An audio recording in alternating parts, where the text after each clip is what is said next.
순교의 역사는 언제나 죽음과 삶의 갈림길에서 누구를 선택하느냐에 달려 있었습니다. 죽음을 선택할 것인지 살아 생명을 부지하는 것을 선택할 것인지 라는 갈림길에서 예수 그리스도 그분이 나의 구주임을 고백하는 그 순간 순교의 역사는 시작이 됐습니다. 그렇습니다. 삶은 선택해야 하는 순간이 찾아옵니다. 그 선택이 엄청난 죽음이라는 결과로 올 수도 있고 어쩌면 생명을 건지는 기회가 될지도 모르죠.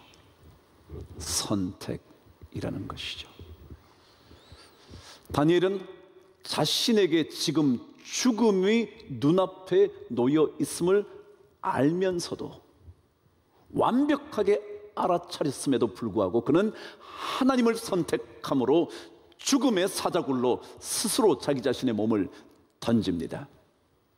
이것이 하나님께 운명을 건 사람의 모습일 겁니다. 여러분, 다니엘의 의미를 아실 것입니다. 다니엘이라는 이름의 의미는 하나님께서만 심판하신다라는 뜻입니다. 좀 더 풀어 말하면 오직 하나님만 판단을 내리실 수 있다라는 의미입니다.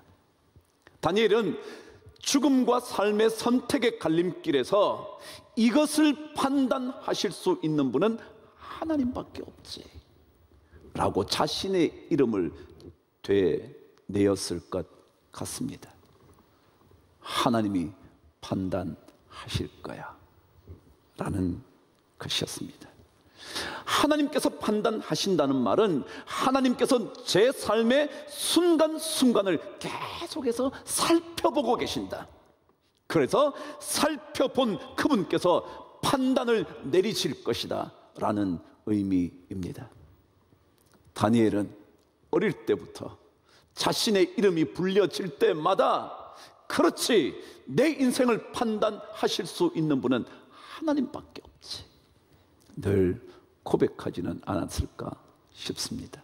왜냐하면 죽음이, 목숨이 지금 달려있는 이 절박한 결단의 순간에 그는 예전처럼 하루 3번씩 기도하잖아요. 그걸 보면 그는 자기의 삶을 계속 주목하고 살펴보고 계시는 하나님의 존재를 결코 잊은 적이 없는 하나님께 운명을 건 사람이었을 겁니다. 오늘 하나님의 말씀을 통해서 하나님께 운명을 걸고 사는 사람의 운명의 또 다른 모습, 하나님께 목숨을 건 그 인생의 숙명적인 삶의 길이 어떠한지 말씀을 통해서 한번 발견해 보려고 합니다. 여러분과 제가 혹시라도 예수 그리스도에게 그래도 내 인생을 한번 바쳐보자, 그래도 나 예수 한번 믿는다고 말해보자 라고 고백한 사람들이 필연적으로 피할 수 없이 맞이하게 되는 삶의 길, 숙명적인 인생의 모습 어떠한지 오늘 12절 말씀을 저와 함께 읽도록 하겠습니다. 시작. 이에 그들이 나아가서 왕의 금령에 관하여 왕께 아뢰되, 왕이여, 왕이 이미 금령에 왕의 도장을 찍어서 이제부터 30일 동안에는 누구든지 왕 외에 어떤 신에게나 사람에게 구하면 사자굴에 던져 넣기로 하지 아니하였나이까 하니, 왕이 대답하여 이르되, 이 일이 확실하니 메대와 바사에 고치지 못하는 규례니라 하는지라. 그렇습니다. 무슨 말일 것 같습니까? 무리들이 예상했던 그대로 다니엘은 하나님께 기도합니다. 전혀 예상을 빗나가지 않았습니다. 마침내 걸려든 겁니다. 그것을 이미 익히 알고 있었던 그 무리들이 다니엘의 그 순간을 포착하려고 결정한 거죠. 그러고는 곧장 왕에게 달려가 지금 읽으신 것처럼 고발하는 겁니다.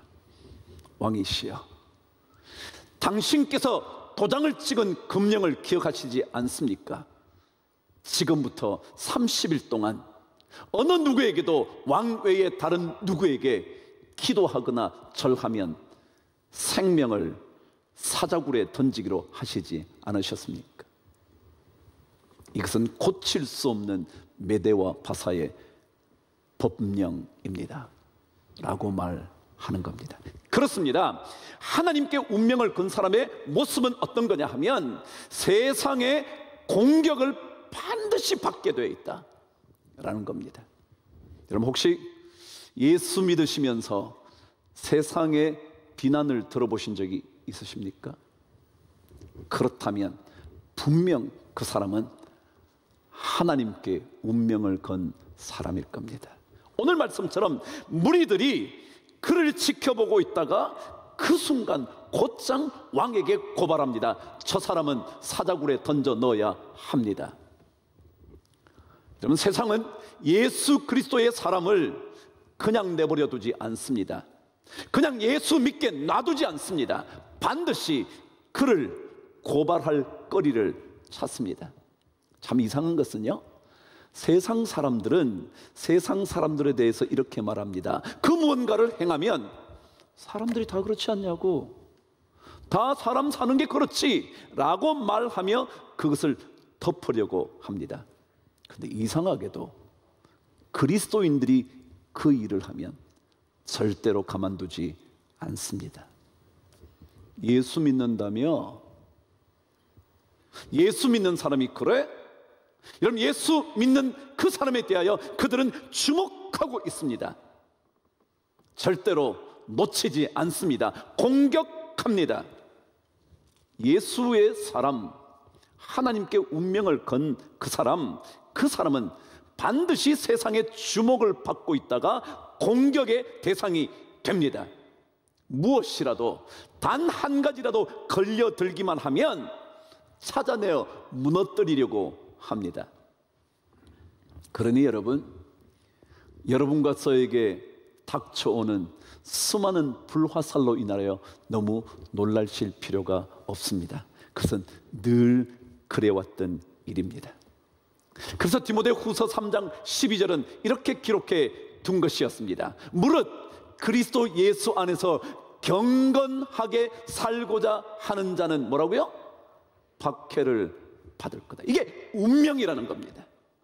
그래도 우리 예수 믿고 살아보겠다고 말하는 사람의 운명은요, 핍박과 조롱과 비난과 비웃음입니다. 이것은 우리의 운명입니다. 고발자들이 눈을 부릅뜨고 지켜보고 있습니다. 살펴보고 있습니다. 세상 사람들에게는 느슨한 잣대를 댑니다. 그러나 우리에게는 너무도 철두철미한 잣대를 들이대면서 우리를 공격합니다. 우리는 그렇게 살게 되어 있습니다. 운명이거든요. 마태복음 5장에서 7장까지는 주님께서 산에 올라가셔서 말씀을 전했던 산상수훈에 적혀져 있습니다. 어릴 때 저도 늘 산상수훈이라고 그래서 이게 뭔가, 숫자는 의미가 뭐냐면 원래 들이우다 이런 뜻입니다. 발 같은 걸 이렇게 들이운다라는 뜻입니다. 그래서 여러분 수렴청정이라고 들어보셨습니까? 이 발을 들이우고 난 다음에 뒤에서 다 조정해서 정치한다. 그게 수렴청정입니다. 이 숫자는 원래 베풀다, 전하다 그런 뜻입니다. 그러니까 주님께서 산 위에서 교훈을 전한다, 베푼다. 그게 산상수훈입니다. 근데 이 산상수훈은 예수 그리스도를, 그 예수를 따라다니던 사람들에게 전달한 메시지입니다. 그러니까 세상 사람들에게 전달한 것이 아니고요, 하나님을 섬기겠다고 하는 사람에게 전달한 메시지가 산상수훈입니다. 그 산상수훈의 첫 번 메시지는 여러분이 잘 아시는 것처럼 팔복으로 시작합니다. 기억하시나요? 심령이 가난한 자는 복이 있나니 라는 이 복의 이야기로 시작되는 것이 산상수훈의 첫 번째 내용입니다. 근데 그 산상수훈의 팔복의 마지막 복이 마태복음 5장 10절에서 12절에 기록되어 있습니다. 저와 함께 말씀을 읽어보도록 하겠습니다. 시작. 의를 위하여 박해를 받은 자는 복이 있나니 천국이 그들의 것임이라. 나로 말미암아 너희를 욕하고 박해하고 거짓으로 너희를 거슬러 악한 말을 할 때에는 너희에게 복이 있나니 기뻐하고 즐거워하라. 하늘에서 너희의 상이 큼이라. 그 다음에요, 너희 전에 있던 선지자들도 이같이 박해하였느니라. 예수 이름 때문에, 예수 믿는다는 이유 때문에, 교회 다닌다는 이유 때문에 여러분이 핍박을 받고 욕을 당하고 그리고 거짓말로 꾸며대서 우리를 공격하는 그 일들, 그것을 받는 사람은 복이 있다. 기뻐하고 즐거워하라 라고 말씀하십니다. 그런데 그 마지막은 이렇게 되어 있습니다. 너희 전에 있던 선지자들도 이같이 박해하였느니라. 뭐예요? 우리 이전에 이미 옛적부터 하나님을 믿어왔던 그 사람들에게도 박해가 있었다. 무슨 얘기인가요? 여러분, 우리 예수 믿는 사람이요, 하나님의 사람이요, 하나님께 운명을 건 사람은요, 옛날부터 이미 뭐요? 박해와 공격을 받아오게 되어 있었다는 거예요. 피할 수 없는 운명이라는 거죠. 우리는 박해받는 인생입니다. 우리는 공격받을 수밖에 없습니다. 예수의 사람에게 초대교회 때부터 계속 핍박해 왔습니다. 세상의 공격은 집요합니다. 우리가 사자굴에 떨어질 때까지 끝까지 공격합니다. 오늘 15절 말씀은 그래서 이렇게 기록된 것입니다. 한번 읽어보실래요? 시작.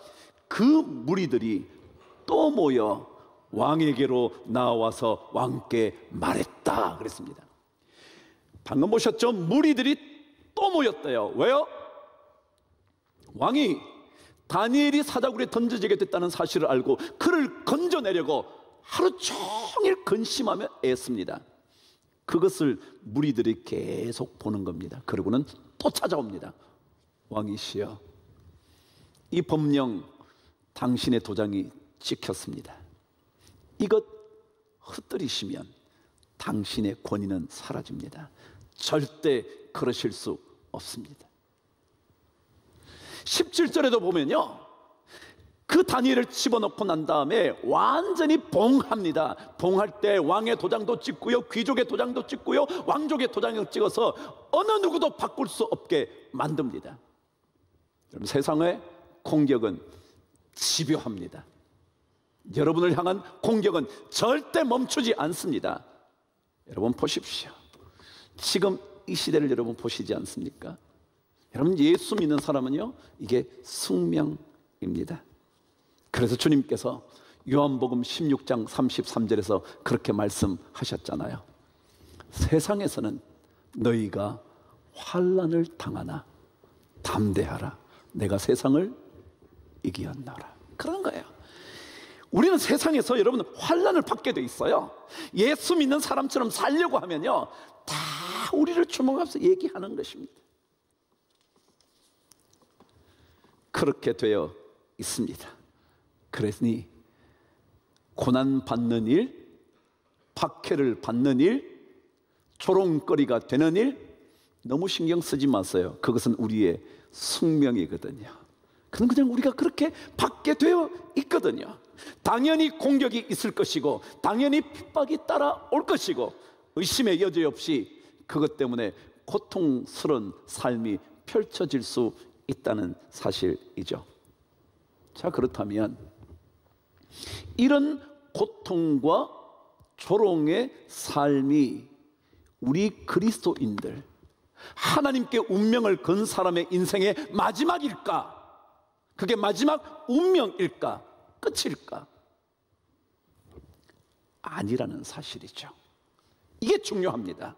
우리 그리스도인의 운명은 절대로 비난과 공격과 핍박으로 끝나는 운명이 아닙니다. 당연하지 않나요? 하나님이 우리와 함께 계시는데요. 전능하신 하나님께서 우리와 동행하시는 건데, 그분이 우리를 그냥 사자굴에 던져져 사자의 이빨에 우리 뼈가 으스러지도록 내버려 두시지는 않지 않을까요? 오늘 성경은 그래서 제가 여러분에게 23절을 읽어드렸잖아요. 다니엘을 굴에서 올린즉 그의 몸이 조금도 상하지 아니하였으니 이는 그가 자기의 하나님을 믿음이었더라. 그랬잖아요. 하나님을 믿는 사람들, 하나님께 운명을 맡긴 사람들, 그 사람들은 사자굴에 던져져 그의 뼈가 으스러지는 것이 그 인생 운명이 아니라 오히려 그 속에서 하나님의 기적을 경험하게 되는 운명을 우리는 갖고 있다는 거예요. 왜 우리가 고통 중에 억울해할 것 없냐 하면요, 그 고통 가운데서 하나님의 기적을 맛보게 되어 있는 인생이 우리의 진짜 운명이기 때문이라는 거죠. 우리는 사자굴에서 살아나는 기적을 경험할 수 있습니다. 우리는 다시 살아나는 기적의 주인공이 될 수 있습니다. 이것이 세상의 공격을 받아 주저앉고 말게 되는 인생이 아니라 다시 일어서게 되는 그 삶을 우리에게 운명으로 주셨다, 그런 거예요. 그래서 세상의 수많은 공격과 핍박은 오히려 하나님의 동행하심과 하나님의 구원하심과 하나님의 기적을, 그 기적의 능력을 경험하는 기회가 된다는 그 운명, 이게 우리 운명이에요. 그래서 우리는 담대하게 이 세상을 이겨낼 수 있는 거죠. 비록 수많은 공격이 그치지 않을 것이 분명하지만 그럼에도 불구하고 그 속에서 우리는 건짐을 받는 거죠. 여러분, 욥의 이야기를 기억하시지 않습니까? 욥은 사탄에게 공격을 받아 자녀를 다 잃어버립니다. 그렇게 많던 그의 재산 다 날아가 버립니다. 마침내 그의 몸까지 죽음에 이를 정도로 고통스러운 시간을 보냅니다. 그런데 여러분, 기억하십시오. 그 모든 고통은 이미 하나님께서 허락하셔서 시작된 고통이었습니다. 오히려 하나님은 욥을 자신만만하게 사탄에게 던져줍니다. 이 사람 공격해봐, 그래도 여전히 나를 섬길걸? 자신있게 하나님은 하나님의 자존심으로 욥을 사탄에게 던져준 겁니다. 그러니까 욥이 아무리 고통을 받아도요, 그 고통 속에는 이미 하나님이 함께하고 계시는 겁니다. 처음부터. 심지어 그가 자녀를 모두 잃고 자신의 몸마저 죽음에 이르는 정도까지 왔을 때에도 하나님이 침묵하시고 계시는 것 같지만 그분은 계속해서 욥을 바라보고 계셨던 거죠. 하나님께서 그를 쳐다보고 계셨다는 겁니다. 하나님을 믿고 신뢰하는 욥은 사탄에게 비록 던져졌지만 그러나 마침내 사탄으로부터 하나님은 완전히 회복시켜 주십니다. 그것이 욥기의 마지막 장의 이야기입니다. 그래서 욥은 그의 재산이나 자녀들 모두 갑절로 되돌려 받습니다. 이것이 하나님께 운명을 건 사람의 운명입니다. 제가 최근에 이기철이라는 한 시인의 시를 읽게 됐습니다. 언제 삶이 위기가 아닌 적이 있었던가. 한번 들어보실래요? 다는 읽지 않겠지만 들어보시죠. 언제 삶이 위기 아닌 적 있었던가. 그러나 결코 위기가 우리를 패망시키지는 못한다. 내려칠수록 날카로워지는 대장간의 쇠처럼 매질은 따가울수록 생을 단련시키는 채찍이 된다. 위기의 삶만이 꽃피는 삶이므로. 그렇습니다. 하나님께 운명을 건 사람의 인생이 마치 이렇습니다. 공격받아 내 삶이 위기를 경험하게 되지만, 위기가 어떤 삶에도 다 있을 수 있지만, 그러나 하나님께 운명을 건 그 사람에게 위기가 결코 그를 패망시키지는 못한다. 오히려 뜨겁게 달구어진 그 돼장간의 새처럼 내려치면 내려칠수록 그 믿음의 삶이 점점 더 단련되고 점점 더 멋지게 연단되어진다. 위기는 오히려 삶을 꽃피게 한다. 위기의 삶만이 꽃피어나는 인생이 된다라는 거죠. 그렇습니다. 아름다운 믿음의 꽃은 언제나 거센 풍랑 속에서 피어나기 시작합니다. 풍랑이 있을수록, 공격이 있을수록 그 공격 속에서 그리스도인의 삶의 꽃은 훨씬 더 멋지게 피어납니다. 그래서 세상의 공격 두렵지 않은 거죠. 세상의 조롱거리가 하나도 겁나지 않죠. 왜냐하면 그것을 통하여 여러분과 제 삶은 훨씬 더 멋진 꽃을 피워내게 되어 있기 때문에 그렇죠. 예수 만난 그 삶, 예수와 함께 걷는 그 삶, 그곳에는 아무리 풍랑이 일어도 그 풍랑 속에서는 우리는 훨씬 더 멋지게 꽃을 피워냅니다. 여러분 한번 생각해 보세요. 예수님께서 풍랑이 있는 바다 위로 걸어오셨습니다. 그 얘기는 뭐예요? 이 세상의 모든 풍랑도 다 예수 그리스도의 발 아래에 있는 것입니다. 오히려 그 풍랑이 있는 그 순간이 나에게로 걸어오시는 기적을 경험하게 되는 멋진 하나님의 역사의 길이라는 사실입니다. 홍해는 하나님의 기적의 길입니다. 우리를 무너뜨리고 우리를 덮쳐버리는 물결이 아니라 오히려 하나님의 발 아래 놓여지는, 그래서 우리로 하여금 하나님의 기적을 경험하게 하는 그것이라는 것 기억하셔야 합니다. 무라카미 하루키가 이런 글을 남겼습니다. 시련은 언제나 찾아오기 마련입니다. 시련은 인생을 다시 시작할 수 있는 좋은 기회입니다. 가혹하면 가혹할수록 훗날 쓸모가 있습니다. 그렇습니다. 가혹하면 가혹할수록 더 쓸모가 있습니다. 여러분과 제가 믿음의 길, 하나님께 운명을 건 삶의 길을 포기하지 않으면 말이죠. 힘든 것 견딜만 한 이유는 다른 것이 아닙니다. 여러분과 저의 운명은 그렇게 운명 지어져 있기 때문에 그렇습니다. 하나님의 기적을 경험할 수 있게 되는 그런 운명이 여러분과 저의 운명이기 때문에 그렇습니다. 마치 다니엘이 사자굴에서 조금도 몸이 상하지 않은 채 건짐을 받았듯이 여러분과 저도 하나님께 목숨을 걸수록 하나님의 구원하심의 기적이 더 선명하게 보여지게 될 겁니다. 여러분의 고난 당연합니다. 세상은 여러분을 주목하고 있습니다. 그때 그 고난 속에서 하나님의 기적을 훨씬 더 멋지게 보여줄 수 있는 우리 모두가 되기를 주의 이름으로 축복합니다.